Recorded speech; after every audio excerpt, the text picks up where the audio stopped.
Chers amis, Erev Tov, Beshem Hashem, Naaseh Venatzliach, nous sommes le jeudi soir, pratiquement le soir, 23 novembre, Oufren Yud Aleph, du mois de Kislev, shiur acheté par Esther Elisha, pour l'élévation de l'âme de sa grand-mère, donc ce soir, Esther Bat, Chefziba, Chassiba et Eli.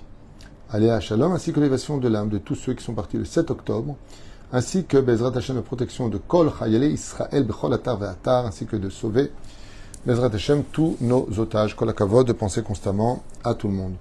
Iratson, que le mérite de Moreno Arav Rabbi Yaakov Bohatzera Yagen Alechem Banenu et Todaraba Esther Elisha d'avoir acheté ce shiur pour lequel on commence tout de suite. Nous sommes dans la paracha de Vayetze Yaakov, une longue paracha avec plusieurs épisodes, mais surtout la naissance déjà de 11 tribus d'Israël qui naîtront dans cette paracha. Duquel il est dit, Miye, Elohim m'a dit, si Dieu, tu es avec moi. Très bizarre de poser une telle question, si Dieu est avec moi. Dieu ne t'a jamais laissé tomber, mais c'est que Yaakov estime que comme il a pris la bénédiction de son père, peut-être qu'il ne faudrait pas abuser, que Dieu continue à le bénir. Yaakov est extrêmement humble et il fait partie de ces fameux tzadikim qui pensent que rien ne leur est dû et que ce qu'ils ont, ils ne le méritent pas. Un exemple à suivre pour beaucoup de gens dans cette génération. Ceci étant, Miye, Elohim m'a dit, si l'Éternel est avec moi, Ushmarani Badderech, et qu'il me garde sur le chemin Azé, Asher Anochi Olech, par lequel je vais. Ben oui, tu l'as dit que tu es sur le chemin. Un enseignement, un petit clin d'œil, c'est qu'étant donné qu'il va en galoute, eh bien, il sait que Dieu ne quitte pas Eretz Israël et que c'est d'Eretz Israël qui surveille tous les Juifs de galoute, car les yeux de Dieu ne quittent jamais la terre d'Eretz Israël, comme le dit la Bible, la Torah elle-même, qui est né Hashem et Rishit Hashana Dorshim et Haaretz Azot, mais Rishit Hashana Dacharit Hashana. Car les yeux de l'Éternel sont sur la terre d'Israël du début de l'année jusqu'à la fin de l'année. Et donc, Yaakov s'engage en galoute. Et étant donné que la Gemara dans Maseret Ktubot nous dit justement, Kufyud Bet et Kufyud Aleph, que tout celui qui vit en dehors de la terre d'Eretz Israël est considéré comme étant idolâtre et n'a pas de Dieu. Donc il dit Hachem, est-ce que tu peux me garder là-bas? Pérouche Adavar, que c'est pas évident pour un juif de vivre en dehors de la terre d'Eretz Israël. Est-ce que Dieu sera avec moi là où je suis ou pas? Vous attachez là. Qu'est-ce qu'il demande à Dieu? Des choses tellement aléatoires et banales qu'on se demanderait pourquoi il demande une telle chose. Lechem lechol ou beged lilbosh. Ici, il y a une redondance. Si tu dis lechem, en général, le pain, c'est pour manger. Ou beged, un habit, ben, c'est pour le mettre. C'est pour le porter. Alors pourquoi est-ce qu'il dit ça? Pérouche Adavar, qu'on peut avoir du pain, mais il est asi, il est pourri, on ne peut pas manger, il est azim, donc on ne peut rien en faire.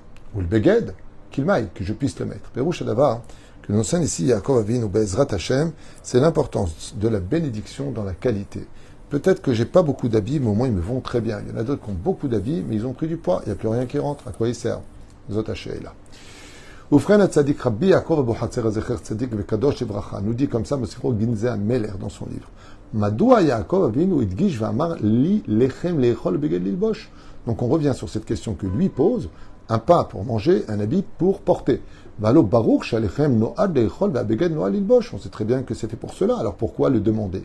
Et Imkar, encore une autre question qui se pose. Est-ce que c'est ça que Dieu devrait t'apporter?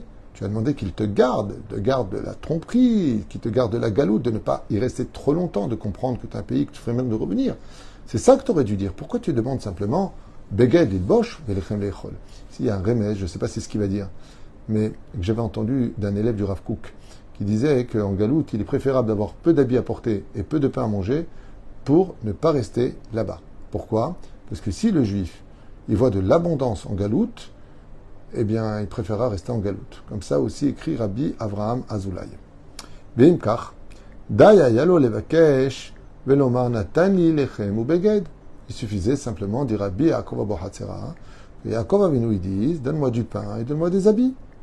Et là, Eshiv, ou Adavar Asher Dibarnu, Shelo al Yaakov Avinu alav Shalom, ki im Lechem Lechol, Velo Litaneg. Ah, alors il dit ici, je te demande pas du pain de luxe, mais au moins du pain que je puisse manger pour vivre, et non pas des vêtements de luxe, mais que je puisse avoir des vêtements qui couvrent mon corps pour être pudique et te servir comme tu le veux. Donc qu'est-ce qu'il demande? Le strict minimum. Le kargam, loshal ki im beged lilvosh derer livishat davka, velo derer itkashtut. Donc un beged à porter, il dit par là, pas un truc de classe, que j'ai envie qu'on me voie, que je suis un prince de la Torah. Machou katan, machou Donne-moi quelque chose de très humble. Je te demande pas grand-chose, noir et blanc si tu veux, mais quelque chose qui m'aille, juste pour être couvert, et non pas quelque chose qui me fera remarquer. Klomar Yaakov Avinu. Donc il dit maintenant Rabbi Yaakov Abu Hatzera. הדגיש, מתכוון ואמר לכם לאכול בגד ללבוש כדי להורות שאין כוונתו לבקש לכם כדי לאוכלו לשם הנאה. Donne-moi du pain que je puisse manger pour vivre et non pas pour kiffer. Oh, mitor ta'ava chalila, ou par des envies. J'aimerais manger ceci ou cela. וכן, לא מבקש בגד שלא להפות כל גופו לשם נוי וגאווה. Et donc, comme je vous l'ai expliqué, ne me donne pas des vêtements pour lesquels moi je te demande de passer comme un prince aux yeux des autres qui me rendraient riche ou différent. Et là, kol mevakeshato, ou lechol lechem, ou lilbosh beged ikium shmirat aguf vavodat Hashem. Et Yaakov Avinu, ce qu'il demande à Hashem, en lui disant, j'espère que je te dérange pas trop si je te demande ça, Hashem, je sais que c'est toi le roi et moi le serviteur, mais si juste tu peux me donner un petit peu de pain pour avoir la force de te servir toute la journée et des vêtements, pour que je n'ai pas honte de me présenter devant toi, c'est tout ce que je demande. Ok? Ou bien Kotev Sefer Chovot Alevavot. Dans le livre de donc Chovot Alevavot, qui est un grand chef-d'œuvre, même si Rabbeinu a des problèmes avec ce livre, selon ce qu'il explique dans Chayei Moharan, chez Kol Ratzon Atzadikim. De là, on apprendra que toute la volonté de toutes les personnes qui sont venues dans ce monde pour servir Hachem, ou les Kabel et Kol Ma Shehem Tzrichim Likiyum Aguf, ils ne viendront demander que tout ce qui est utile pour leur corps et tout ce qui est utile pour leur âme, sans faire de superflu ou des choses vaines pour lesquelles l'humanité court constamment derrière. C'est-à-dire que si on se posait vraiment les questions, est-ce que vraiment tu as besoin de ça? Est-ce que c'est vraiment utile? Ce qu'on appelle en hébreu chiyuni, c'est-à-dire vital. Velo shoalim vakshim les kabel mutarot betanugot. Et les tzadikim ne vont jamais demander des choses qui seront inutiles. Ça me rappelle une histoire qui s'est passée avec un très grand rab, je ne sais plus qui c'est, d'un donateur qui est venu avec une mallette remplie de liasses de $100. Plein. Il y avait peut-être $500 000, $800 000, je ne sais pas. Et le rab a regardé comme ça, il a regardé, il dit, Kol hakavod, c'est quoi? Il lui a dit, c'est un don pour votre yeshiva. Ah, Toda Rabba. Laissez-moi juste compter, il prend une liasse, il prend 13 billets, donc $1 200, $1 300, et il lui dit merci beaucoup. Alors le donateur, il lui a dit non, c'est toute la mallette pour le Rav, pour la yeshiva. Alors il lui a dit, bah oui, c'est ce que j'ai pris. Je ne comprends pas. Il dit, pour le mois, il me manquait $1 200, c'est tout ce qui me manquait. Vous les avez apportés, là, le reste, vous pouvez donner à une autre yeshiva qui certainement en auront besoin.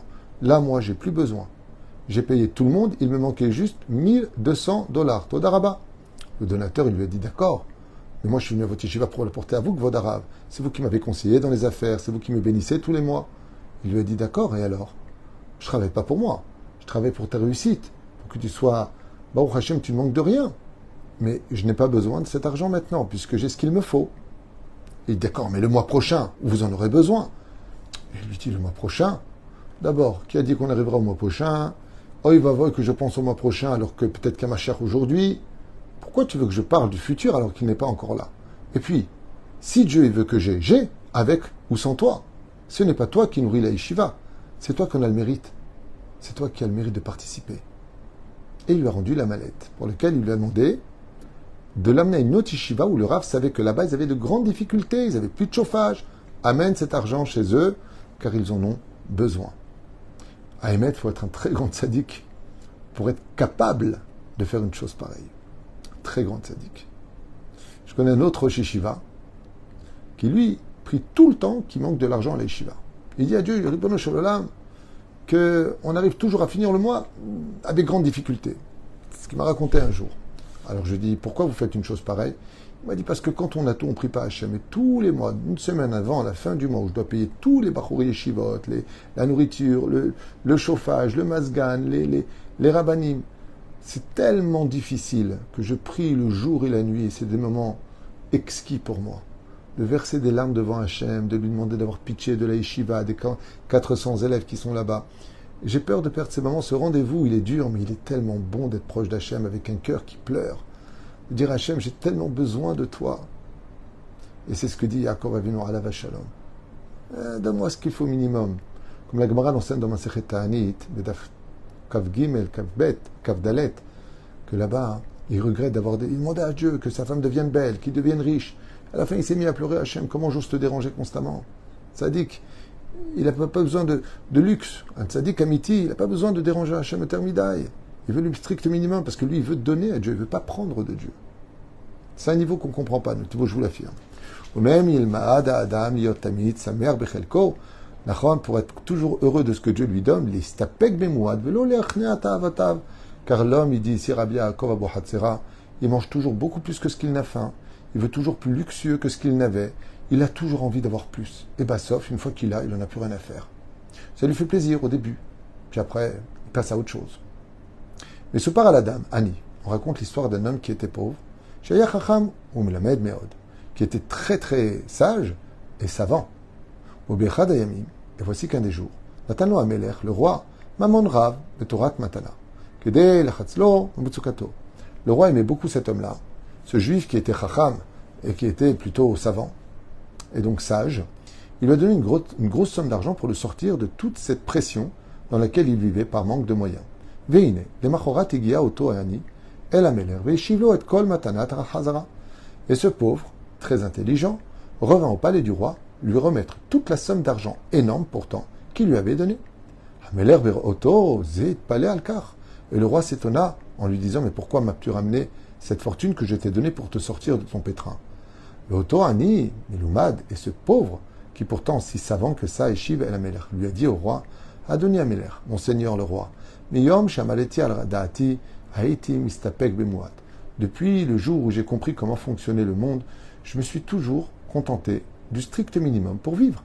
Vezegaram liliot tamid samer bechelki, ce qui m'a toujours donné une joie pour ce que j'avais.